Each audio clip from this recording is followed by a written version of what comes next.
Há 100 anos, um abraço inesperado.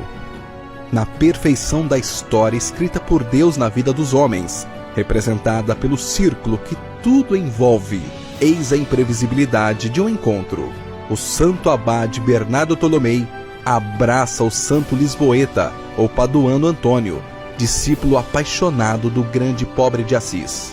Os símbolos hagiográficos de cada um enobrecem a narrativa de um tal encontro. O cisne, símbolo de fidelidade, de elegância, de luz, faz referência ao sonho que, segundo a tradição olivetana, Fúlvia teria sonhado, ainda grávida do pequeno Tolomei, em que um cisne branco, saindo de seu seio, voava até o alto de uma oliveira, arrancava-lhe um tenro ramo com seu bico e, acompanhado de uma via-láctea de outros cisnes, voavam juntos rumo ao sem-fim dos céus. Também os 3 montinhos brancos encimados pela cruz vermelha e flanqueados por 2 ramos de oliveira fazem referência aos 3 fundadores de Monte Oliveto Maggiore, Bernardo, Ambrósio e Patrício. Além de referirem ao bíblico lugar sagrado do Monte das Oliveiras, a rubra cruz lembra o martírio caritativo do Tolomei, que com mais 80 companheiros morre vítima da peste em 1348, enquanto se desdobrava em serviço à assistência aos confrades moribundos do mosteiro senense. Os sinais hagiográficos de Santo Antônio igualmente enriquecem a ocasião sagrada desse abraço de 2 escolas de espiritualidade. O pão, símbolo de Cristo, pão da palavra e pão da Eucaristia, evoca também a caridade cristã, ampliada no mundo pelo amor e devoção do povo a Santo Antônio. O lírio, símbolo da pureza, da castidade, de um coração indiviso, remete também à fidelidade crescente a Jesus Cristo, meta de toda a vocação à santidade. Neste abraço, portanto, que se deu entre nós há 100 anos, Deus propunha-nos um projeto de vida. Quando os filhos de Bernardo Tolomei abraçam, pelas circunstâncias históricas, o filho do pobre de Assis, o Il Santo da Itália, Antônio de Pádua, de Lisboa e do mundo inteiro, a vocação monástica, que dá primazia aos altos voos rumo aos altos montes da solidão e da contemplação, no martírio diuturno do serviço à vida dos irmãos, desposa outro sim a espiritualidade do pão, qual seja, do anúncio, vivência e testemunho da palavra, da celebração piedosa dos sagrados ritos, mormente da Eucaristia, da caridade aos mais empobrecidos, que sempre foi uma das nossas marcas pastorais. Desposa ainda a pureza do lírio que, unida à brancura do cisne e de nosso hábito monástico, pretende sempre ser a causa final da nossa vida e vocação. Uma tal união com Cristo em que a pureza não seja mais senão a consequência natural de 2 corações que se unem num só, o coração solitário do monge, no qual, contudo, cabem todos e tudo do mundo. A história olivetana inicia-se com o nascimento de nosso pai fundador. Era um 10 de maio de 1272. Nasce Giovanni Tolomei, filho de Mino Tolomei e Fúlvia Tancredi. De nobre família, foi advogado, estudou antiga jurisprudência. De muita fé, vivendo numa sociedade imergida completamente em Deus, mas também de muita necessidade. Giovanni vive um acontecimento ímpar em sua vida. Perde a visão. E é justamente aqui que decide deixar tudo para seguir a Deus. Pela intercessão da Virgem Santíssima, recupera a visão. E juntamente com Patrizio Patrizi e Ambrogio Piccolomini, deixam a cidade de Siena e se dirigem a uma propriedade no deserto de Acona para retirarem-se em solidão e ali louvar a Deus. Propriedade essa onde brota a árvore frondosa das oliveiras que dará ao orbe terrestre os ramos dos seus filhos, os monges beneditinos olivetanos.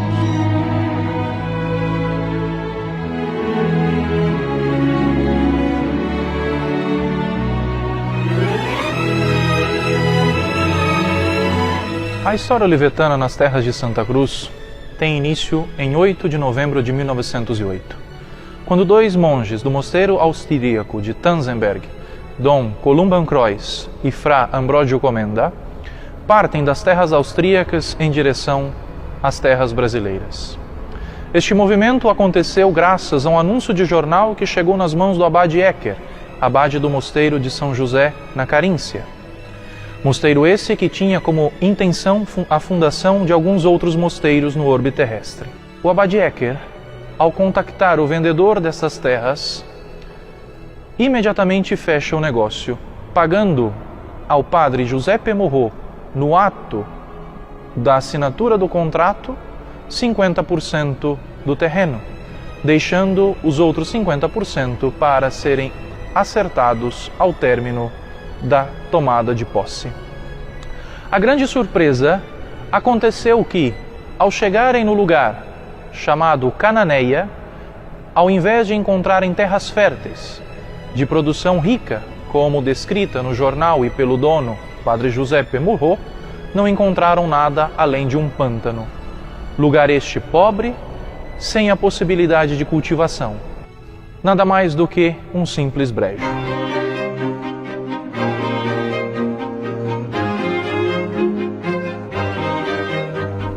Depois dessa primeira experiência em Cananéia, Dom Columbancreuz e Fra Ambrógio Comenda voltam para a Áustria. Ali, afirmam ao abade Ecker que seria impossível dar continuidade nos negócios, porque as terras férteis apresentadas não era outra coisa a não ser um pântano. Não foi efetuado o pagamento dos outros 50%. Porém, eclode neste período a Primeira Guerra Mundial. As fronteiras entre Itália e Áustria são fechadas. E o abade procurador, o abade Luigi Maria Périgo, não toma conhecimento de tal tratativa, a não ser em 1919, no final da guerra, quando o padre Morrot chega na Itália reivindicando os seus direitos. Antes de se apresentar de pessoa no mosteiro de Santa Maria Nova, em Roma, o abade procurador é chamado no Tribunal da Sagrada Rota para resolver esta causa entre abade Ecker e o padre Morrot. Fato este que foi resolvido com a astúcia do nosso grande procurador e fundador, o abade Luigi Périgo. Porque enquanto padre Morrot falava em receber e ganhar, o abade Périgo viu a sua avidez pelo dinheiro e rebateu com o perder e pagar. Diante da sua perda, padre Morrot oferece as suas terras para os olivetanos. Dessa forma, não mais como compra e venda, mas sim como uma doação para a congregação. O abade Périgo, após ver a astúcia do padre Morrot, afirma que só seria possível aceitar as terras como doação após a ordem e a determinação do abade-geral, Dom Mauro Parodi. Marcam então um encontro onde ambos proporiam e exporiam ao abade-geral qual seria o seu plano de fundação em terras brasileiras. Dom Mauro Parodi reúne seu conselho, o qual foi favorável. Desta forma, o abade procurador-geral, Dom Luigi Maria Périgo, dirige-se ao Brasil com o nosso artista Morrot. Chegando ao Brasil, Dom Luigi toma consciência de quem realmente é o personagem Morrot. Foi esclarecido pelos padres beneditinos do Largo de São Bento e, sobretudo, encorajados pelos escalabrinianos a se afastar deste personagem e buscar em terras brasileiras uma fundação que realmente fizesse jus à congregação olivetana. Padre Faustino afirma que deixavam, neste momento, uma capela na cidade de Ribeirão Preto. Os monges beneditinos olivetanos chegaram em Ribeirão Preto em novembro de 1919. A cidade prosperava com o café, toda essa área onde hoje eles estão localizados, que é o bairro dos Campos Elíseos crescia muito em função do núcleo colonial Antônio Prado. Governava a cidade, em termos de igreja, Dom Alberto José Gonçalves, que era o primeiro bispo de Ribeirão Preto. Os monges chegaram no momento em que Dom Alberto tinha uma carência muito grande de padres. E por conta disso, Dom Alberto rapidamente impulsou Dom Luiz Pérego e daí deu inúmeras atividades, inúmeras atribuições para os monges, principalmente porque cabia a eles cuidar da relação com os imigrantes italianos, não só pela presença deles no bairro, como também pela Associação de Santo Antônio, que estava relacionada com a Igreja Santo Antônio e que estava cuidando dos monges. Um fato curioso foi que quando os monges olivetanos chegaram, Dom Luiz Pérego conta que a primeira missa celebrada foi possível celebrar em italiano, porque havia várias famílias do Vêneto, da Toscana, e ele ficou muito feliz de poder celebrar na língua pátria. Eis que o sonho é realizado. Os monges, com tanto esforço, sacrifícios, trabalhos, conseguem o necessário para a compra dos terrenos onde foram erguidas a igreja e o mosteiro. Trabalho este que, com tanto suor, tanta dedicação e, sobretudo, tanta fé, nasce no coração dos Campos Elíseos. Em 18 de junho de 1922, foi lançada a pedra fundamental para a construção da matriz de Santo Antônio. Fez parte dessa celebração o padre Carlos de Cerqueira, que era o cura da Catedral de Ribeirão Preto, e da parte dos monges olivetanos, Dom Miguel Ângelo e Dom Silvestre. Em 1947 foi instituída canonicamente a paróquia de Santo Antônio, aqui nos Campos Elíseos, por Dom Manuel da Silveira Delbu, e ela atendia uma vasta região que compreende hoje todo o bairro dos Campos Elíseos, Ipiranga, toda a área de ampliação dessa região, e pegava várias fazendas, como era o caso, por exemplo, de Dumont, que hoje é paróquia, dentre outras partes da cidade. A Igreja Santo Antônio começa a ser edificada em 1922. Começamos justamente pelo Templo de Deus. Templo este que até hoje canta os louvores de Deus na cidade de Ribeirão Preto. A construção é coberta com um telhado no ano de 1930. Ano este onde celebra-se a primeira Eucaristia dentro do templo antoniano. Escolhido como padroeiro foi Santo Antônio de Pádua, não por acaso. Os Campos Elíseos era o quarteirão dos italianos, os imigrantes que aqui vieram para realizar nas terras brasileiras o sonho de ter uma dignidade. Os monges conseguem concluir a igreja em 1941. Mas uma data de suma importância para a vida deste lugar foi o dia de 1º de janeiro de 1938. O abade fundador, Dom Luís de Maria Pérego, que inicia toda esta obra nas terras brasileiras, não consegue ver o seu sonho, a igreja ser erguida, porque em 1928 tornou-se abade geral após a eleição do capítulo na Itália. Deixa o Brasil rumo à Itália. Porém, na data de 1938, volta ao Brasil para aqui celebrar pela primeira vez a primeira Eucaristia da comemoração dos seus 50 anos de ordenação sacerdotal. Data esta que justamente quis fazer junto com os seus monges, aqueles missionários que, deixando as terras italianas, doaram sua vida em terras brasileiras, porque embora tenha deixado o Brasil, o seu coração permaneceu neste lugar. Um período muito frutuoso, onde a comunidade monástica elege o seu primeiro abade, o seu primeiro pai, no ano de 1939. O escolhido foi Dom Michelangelo Maria Biondi, um dos primeiros a pisar nas terras brasileiras, amigo do abade fundador de longa data, e com ele desbravou tantos outros encargos dentro da congregação. Dom Michelangelo Biondi encontra-se, porém, enterrado na igreja monástica dos Campos Elíseos, após entregar a sua alma a Deus. A chegada dos monges olivetanos em São Paulo acontece graças a Dom Silvestre Esconati. Após um trabalho de apostolado nas terras ribeirão-bretanas, dirige-se à capital do estado para trabalhar como capelão no Hospital São José, hoje Santa Virgínia, no Brás. Recebem uma paróquia na Vila Esperança, paróquia esta erigida por Dom Duarte Leopoldo e Silva, arcebispo de São Paulo, aos 8 de março de 1930. Confiada à congregação olivetana em 3 de maio de 1931, tendo como seu primeiro pároco olivetano Dom João Maria Onho, substituindo assim o pároco Padre Emídio do clero secular, que, ao deixar a paróquia, deixa o sacerdócio e, por fim, a fé católica.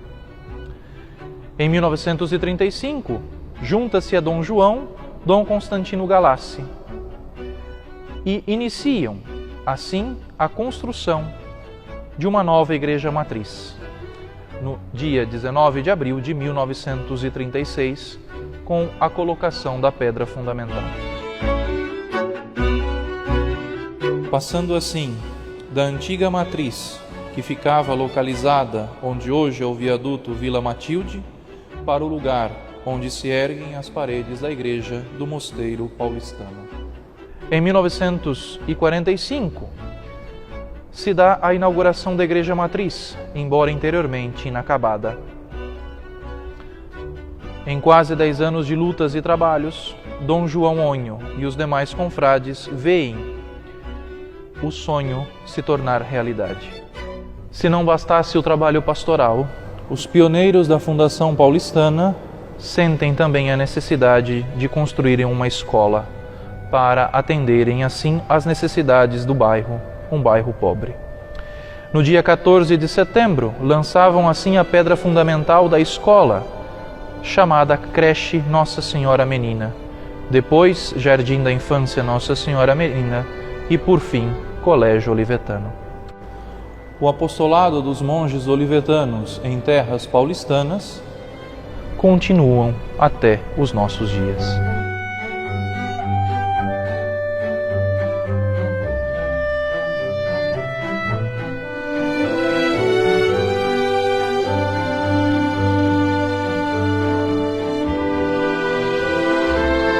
O edifício monástico do Morro do Cipó originalmente não foi pensado para ser um mosteiro, mas sim um hospital. O edifício foi ligado por muitos anos à Pia Sociedade Antoniana, uma sociedade italiana que tinha como finalidade o auxílio dos italianos que aqui viviam.